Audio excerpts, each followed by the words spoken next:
ஆடி மாதம் ஆரம்பிச்சிருச்சு. இதில் எந்த மாதிரி கீரை வகையெல்லாம் சாப்பிட்டா ரொம்ப நல்லதுன்னு பார்க்கலாம்.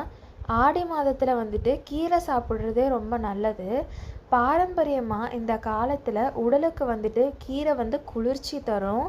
நாம் இந்த வீடியோவில் என்ன பார்க்க போகிறோம் அப்படின்னா, எந்தெந்த கீரைகள்லாம் சாப்பிடலாம், அதோட நன்மைகள், அப்புறம் இதெல்லாம் எப்படி சமைக்கலாம் அப்படிங்கிறத பற்றி தான் பார்க்க போகிறோம்.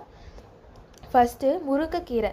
இதில் வந்து இரும்பு சத்து, கால்சியம் அதிகமாக இருக்குது. முருங்கைக்கீரை, பசலைக்கீரை, அகத்திக்கீரை, பொன்னாங்கண்ணி கீரை, அரைக்கீரை, இந்த மாதிரி பல வகையான கீரைகள் வாரத்திற்கு 3 இல்லைன்னா 4 முறை வந்துட்டு உணவில் சேர்ப்பது ரொம்ப நல்லது. பசலைக்கீரை இது வந்து இரத்தத்திலோட ஹீமோகுளோபின் அளவை வந்து அதிகரிக்கும். பசலைக்கீரை இரத்தத்தில் உள்ள சிவப்பு அணுக்கள் மற்றும் ஹீமோகுளோபின் இதை வந்துட்டு நல்லா உற்பத்தி வந்து ரொம்ப ஜாஸ்தியாகும். சிறுகீரை மற்றும் அரைக்கீரை இது வந்து எளிதில் ஜீரணமாகும். இதோட நன்மைகள்லாம் என்னென்னா, ஆடி மாதத்தில் வந்துட்டு காற்றோட வேகம் அதிகமாக இருக்கும். அதனால இந்த மாதத்தில் மழை வெயில் மாறி மாறி வரும்.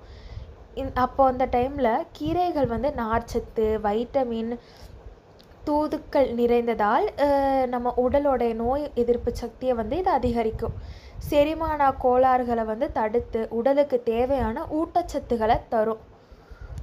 இது நீங்கள் வந்து கீரை மசியல், கீரை சூப்பெல்லாம் பண்ணி குடித்தா இன்னமும் நல்லாயிருக்கும். கீரை சூப்பு வந்து முருங்கைக்கீரை இல்லைனா பொன்னாங்கண்ணி கீரை வச்சு சூப் செஞ்சுக்கலாம்.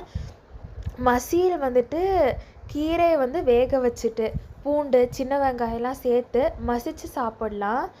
கீரை சூப்பெல்லாம் குடிச்சிங்க அப்படின்னா நம்ம உடலுக்கு வந்து ஒரு நல்ல புத்துணர்ச்சி தரும். இந்த வீடியோ உங்களுக்கு யூஸ்ஃபுல்லாக இருக்கும்னு நம்புகிறேன்.